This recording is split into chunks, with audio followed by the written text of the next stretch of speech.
Happy New Year! On this New Year's Day, let's look forward into 2020, and Laura and I are going to do our top 5 most anticipated movies for 2020. What are your top 5 most anticipated? Let's talk in the comments.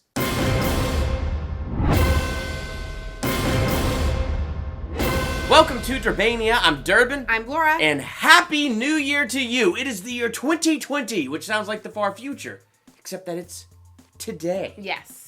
Anyway, we have our top 5 most anticipated films set to go for the year 2020, and we're both excited to hear from you. What are your top 5 most anticipated movies for 2020? Laura, kick us off with your number 5 and your number 4.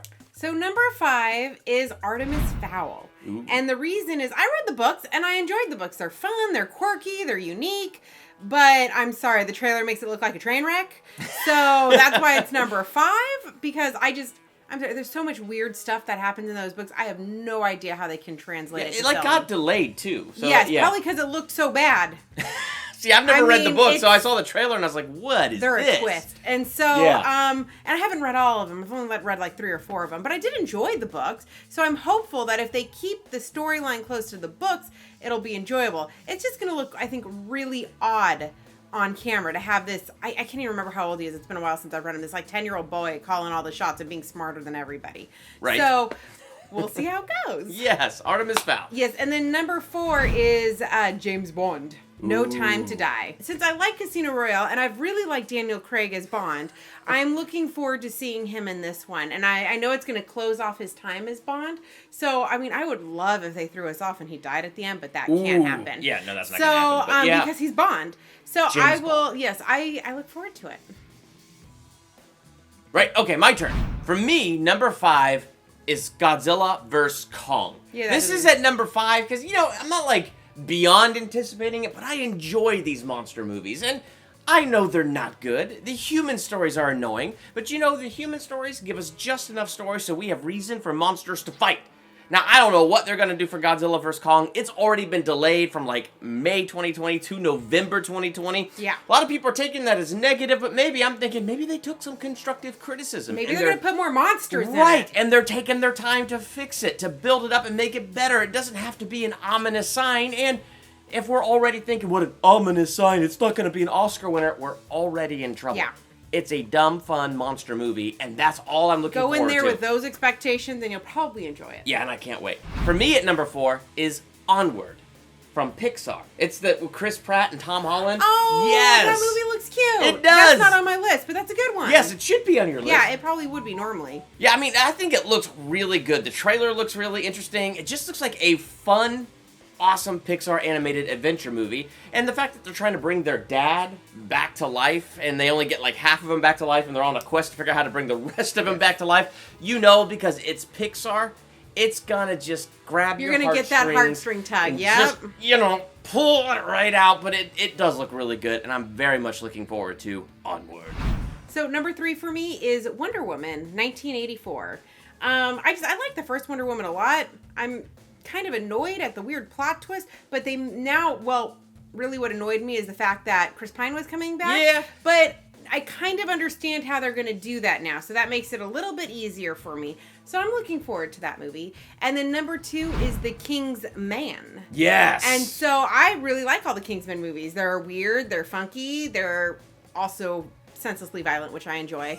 And I married the right woman. I'm looking forward to seeing The Kingsman because of those reasons. I'm hoping it'll follow suit. I hope Kingsman turns out really good. I wish they would go forward and give us the final or the 3rd movie in this Kingsman trilogy and then go back and do this. But whatever. I'm looking forward to it. I like the series. I like its tone, so I can't wait to see what they do with that. My number 3 is Ghostbusters Afterlife. Mm-hmm. Now, I loved the movies as a kid, those original Ghostbusters movies, but I wouldn't say I'm the mega Ghostbusters fan. It's there's people that can quote the whole movie. Oh, yeah, like Ghostbusters 2, I haven't seen that much. I don't like it as much. I still like it, but Ghostbusters 1, it does have a special place for me because I love the ending with the Stay Puft Marshmallow Man. When I was a kid, I would fast forward to watch that. Yeah, when I figured out what the fast forward buttons were, because we in those days had something called a VHS tape and a VCR, and we could wear out the tape. But I loved getting to the Stay Puft Marshmallow Man. That was just my favorite thing as a kid. But I love Slimer. Slimer's fantastic. Like, the cast is great. So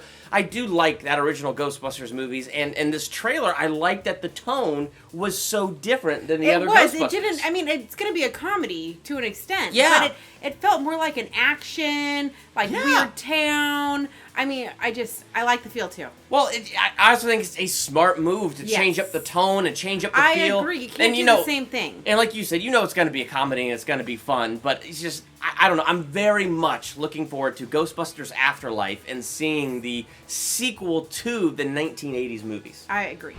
Number 2 for me is Black Widow. I love the MCU. I'm very much looking forward to this kickoff to Phase 4, which is actually a prequel that takes place inside of Phase 3. Mm-hmm. That part kind of annoys me. But now how else are we going to do Black Widow? Since she gave up her life in, Avengers Endgame, so you have to go backwards to actually do a solo movie for her. But I like Marvel, and I feel like they always do such a good job with this stuff, and I feel like the trailer gives it this real Winter Soldier vibe.